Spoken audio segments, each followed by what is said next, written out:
Hello दोस्तों, welcome back to doctor Arif's exclusive videos. आज के इस वीडियो में हम बात करने वाले हैं छोटे बच्चों के बिस्तर में पेशाब करने की प्रॉब्लम के बारे में। दोस्तों, कई घरों में छोटे छोटे बच्चे, मासूम बच्चे पाए जाते हैं, जिनमें से बहुत बार घर में के एक बच्चे या दो बच्चे रात के वक्त बिस्तर में पेशाब कर देते हैं।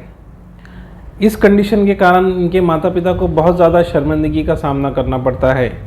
इस शर्मिंदगी के कारण वो मेहमान बनकर दूसरे के घरों में भी नहीं जाते हैं और उन्हें इस समस्या का हल भी नहीं समझ में आता है कि आखिर हम किस तरीके से इस कंडीशन को कंट्रोल करें। इसीलिए आज के इस वीडियो में हम बात करेंगे कि आखिर छोटे बच्चे बिस्तर में पेशाब क्यों करते हैं, ये होने के पीछे क्या कारण होते हैं, होने पर मरीज़ में क्या क्या लक्षण दिखाई देते हैं और हम किस तरीके से इस समस्या से बच्चों को बचा सकते हैं। साथ ही साथ वीडियो के लास्ट में मैं आपको बताऊँगा इसके लिए बहुत ही कारगर होम्योपैथिक इलाज के बारे में। तो दोस्तों, वीडियो काफ़ी इन्फॉर्मेटिव है, इसे लास्ट तक के ज़रूर देखें। तो चलिए शुरू करते हैं। लेकिन उससे पहले अगर आप मेरे चैनल पर नए हैं और आपने अभी तक मेरे चैनल को सब्सक्राइब नहीं किया है तो बाजू में लगे बेल आइकन को दबा दें और चैनल को सब्सक्राइब कर लें ताकि आपको मेरे आने वाली वीडियो की नोटिफिकेशन वक्त रहते मिल सके। दोस्तों, बात करते हैं छोटे बच्चों के बिस्तर गीला करने के बारे में। इस कंडीशन को मेडिकल लैंग्वेज में नॉक्टर्नल एनोरेसिस कहा जाता है। एनोरेसिस यानी पेशाब करना और नॉक्टर्नल यानी रात के वक्त।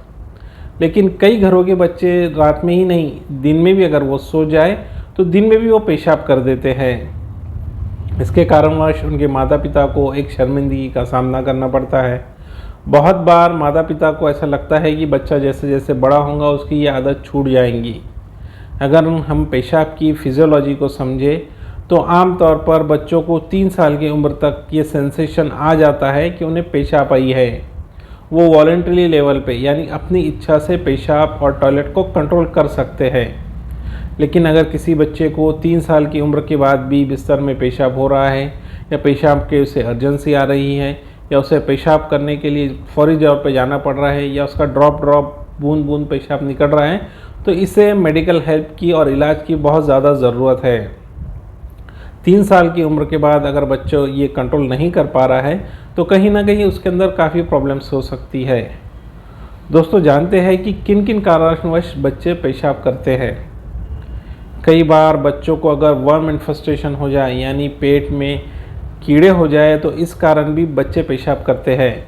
इस कंडीशन में बच्चा बिस्तर में पेशाब करने के साथ साथ रात में औंधा सोता हुआ दिखाई देता है।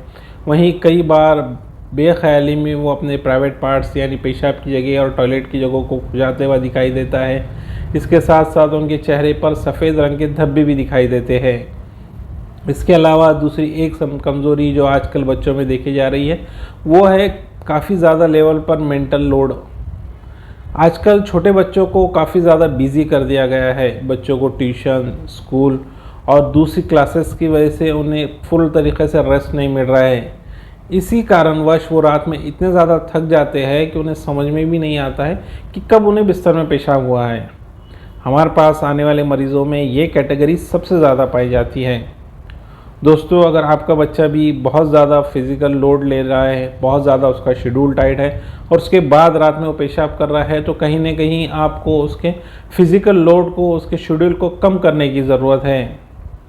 इसके अलावा और एक समस्या जिसमें बच्चा पेशाब करता है वो सिस्टाइटिस यानी पेशाब की थैली का इन्फेक्शन। अगर बच्चों को कम उम्र में ही पेशाब की थैली का इन्फेक्शन हो जाए, उसमें किसी प्रकार का बैक्टीरियल इन्फेक्शन हो जाए तो इस कंडीशन में भी बच्चे बिस्तर में पेशाब कर देते हैं। इस समस्या को रोकने के लिए आपको ये ध्यान देना बहुत ज़्यादा ज़रूरी है कि आखिर बच्चे को ये इन्फेक्शन आया कहाँ से है और उसे रोकने के उपाय करने बहुत ज़्यादा ज़रूरी है। दोस्तों, बच्चों का बिस्तर में पेशाब करने का चौथा कारण है उनके अंदर पाई जाने वाली कैल्शियम की कमी। अगर बच्चों के अंदर बहुत ज़्यादा कैल्शियम और विटामिन B12 की कमी हो तो उन्हें ये समझ में नहीं आता है कि उन्हें ये सेंसेशन नहीं हो पाता है कि उन्हें पेशाब आया है और उन्हें टॉयलेट में जाके करना है। वहीं और एक रेयर कंडीशन है जिसमें भी बच्चे बिस्तर में पेशाब करते हैं, वो है जुवेनाइल डायबिटीज़। अगर छोटे बच्चों को बचपन से उनकी माँ पेट से ही शुगर हो तो उस कंडीशन में भी बच्चे कई बार बिस्तर गीला कर देते हैं। जुवेनाइल डायबिटीज़ होने की कंडीशन में बच्चा रात में तो बिस्तर में पेशाब करता ही करता है, लेकिन दिन में भी अगर वो सो जाए तो दिन में भी वो सोने के बाद बिस्तर में पेशाब कर देता है और कई बार अगर टॉयलेट में कोई वेटिंग में पहले जा चुका है और इसे जाना है तो ये अपने पेशाब को होल्ड नहीं कर पाता है। खेलते कूदते टाइम या खांसते छींकते टाइम इसकी एक एक 2 बूंद पेशाब की निकल जाती है। जुवेनाइल डायबिटीज़ होने की हालत में बच्चा ना दिन में पेशाब रोक सकता है ना रात में पेशाब रोक सकता है। दोस्तों, बात करते हैं कि आप किस तरीके से इस समस्या को हल कर सकते हैं। अगर आपके बच्चों को वर्म इन्फेस्टेशन की वजह से पेशाब में समस्या है, पेशाब वो बिस्तर में कर रहा है, तो आपको पहले ये समझना पड़ेगा कि उसे वर्म इन्फेस्टेशन ही है। वर्म इन्फेस्टेशन होने की कंडीशन में आपको उसके वर्म्स का इलाज करवाना चाहिए। इसके लिए आप होम्योपैथिक दवाइयों का भी इस्तेमाल कर सकते हैं। वर्म इन्फेस्टेशन का इलाज करवाने के बाद आपका बच्चा बहुत ज़्यादा चांसेस है कि बिस्तर में पेशाब करना रोक दे। दोस्तों, दूसरी कंडीशन जो हमने आपको बताई थी जिसमें बच्चों का शेड्यूल काफ़ी ज़्यादा टाइट था, उस कंडीशन में अगर आपका बच्चा आता है तो आपको बेहद ज़्यादा ज़रूरी है कि उसके शेड्यूल कम करें, उसे प्रैक्टिकल लोड ही दे। उसकी उम्र के हिसाब से और उसके मेंटल कैपेसिटी के हिसाब से वो जितना लोड बर्दाश्त कर सकता है उतना लोड ही उसके ऊपर डाले, इससे ज़्यादा लोड अपने बच्चे के ऊपर ना डालें। तीसरी कंडीशन, अगर आपके बच्चे को जुवेनाइल डायबिटीज़ है तो आपको बहुत ज़्यादा ज़रूरी है कि आप इसके लिए होम्योपैथिक इलाज अपनाकर अपने बच्चों को मॉडर्न मेडिसिन द्वारा दी जाने वाली मेडिसिन से बचाएं और अपने बच्चों की शुगर लेवल को कंट्रोल करने की कोशिश करें। हम होम्योपैथिक दवाइयों की मदद से बच्चों के जुवेनाइल डायबिटीज़ को काफ़ी हद तक कंट्रोल कर सकते हैं। दोस्तों, वहीं अगर बच्चों को कैल्शियम की कमी के कारण इन्फेस्टेशन हुआ है, उन्हें पेशाब नहीं रुक रहा है, तो उस कंडीशन में भी हम बच्चों के पेशाब करने की कंडीशन को रोक सकते हैं। कुछ कैल्शियम सप्लीमेंट्स हम होम्योपैथिक में भी बच्चों को दे सकते हैं। इसके लिए ज़रूरी है कि आप डॉक्टर का ओपिनियन लेके उन्हें कैल्शियम सप्लीमेंट्स दें। वहीं अगर आपका बच्चा रात में पेशाब कर रहा है तो पहले थोड़ा सा जजमेंट लगाएं कि आपका बच्चा रात में कितनी बार पेशाब करता है, 1 बार, 2 बार या उससे ज़्यादा बार, और उसको एक जजमेंट लें कि वो रात के पहले हिस्से में पेशाब करता है, दूसरे में करता है या तीसरे में करता है। और अपने मोबाइल में उस वक्त का अलार्म लगा के रखें। अगर आपका बच्चा रोज़ रात में 2 बजे पेशाब करता है तो उसे 1:45 बजे उठाकर टॉयलेट ले जाए और उसे पेशाब करवा ले, ताकि वो बिस्तर ना गीला कर सके और उसे ये समझ में आ जाए कि इस वक्त मुझे पेशाब को जाना ज़रूरी है। इसे फिज़िकल ट्रेनिंग कहा जाता है। वहीं बच्चों को अवार्ड एंड पनिशमेंट पॉलिसी का इख्तियार करें। अगर आपका बच्चा रात में पेशाब नहीं करता है तो उसे रात में सोते टाइम ये बता के सुलाए कि अगर बेटा तुम पेशाब नहीं करोगे तो हम सवेरे आपको एक अवार्ड देंगे।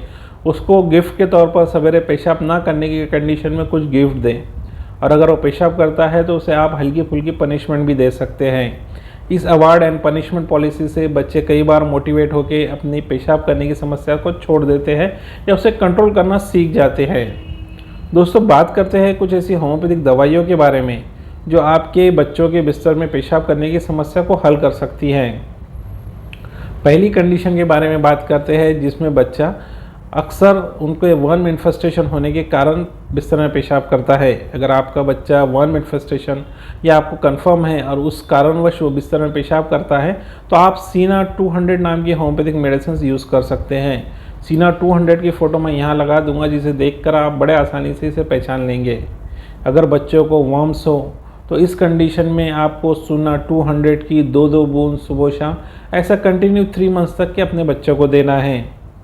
वहीं अगर आपका बच्चे का फिज़िकल लोड बहुत ज़्यादा है, उसका शेड्यूल बहुत ज़्यादा टाइट है और वो अपने शेड्यूल को टॉलरेट नहीं कर पा रहा है, तो उस कंडीशन में आप आपके बच्चे के मेंटल कैपेसिटी बढ़ाने के लिए उसको एक होम्योपैथिक की ब्रेन टॉनिक का भी इस्तेमाल करवा सकते हैं। वो होम्योपैथिक ब्रेन टॉनिक है बैकोपा मोनेरी। इसकी भी फ़ोटो मैं यहाँ लगा दूंगा। बैकोपा मोनेरी की 5-5 बूंद आधा कप पानी में डालकर आपको दिन में 2 से 3 बार अपने बच्चे को कंटिन्यू 3 मंथ्स तक के देना है। वहीं अगर आपका बच्चा जुवेनाइल डायबिटीज़ से परेशान है और इस कारणवश वो बिस्तर में पेशाब करता है तो आपको अपने नज़दीकी होम्योपैथिक डॉक्टर से कंसल्ट करके इसका इलाज करवा लेना चाहिए। जुवेनाइल डायबिटीज़ में without any modern medicine support हम जुवेनाइल डायबिटीज़ को कंट्रोल कर सकते हैं, जिससे बच्चे की मेडिसिन भी कम लगेंगी, बच्चे की शुगर लेवल भी कंट्रोल में आएंगी और वो बिस्तर में पेशाब भी नहीं करेगा। तो दोस्तों, ये थे बच्चों के बिस्तर में पेशाब करने के कुछ कारण, लक्षण, उसके एहतियात और उसको कंट्रोल करने के लिए कुछ होम्योपैथिक दवाइयाँ। आपको ये मेरा वीडियो कैसे लगा कमेंट करके ज़रूर बताएं। अगर आपके मन में इस समस्या से रिलेटेड कोई सवाल है तो आप नीचे कमेंट बॉक्स में पूछ सकते हैं। मैं कोशिश करूंगा कि आपके हर एक सवाल का जवाब दे सकूं। दोस्तों, वीडियो पसंद आने पर वीडियो को लाइक और चैनल को सब्सक्राइब करना ना भूलें। वीडियो को अंत तक देखते रहने के लिए धन्यवाद दोस्तों।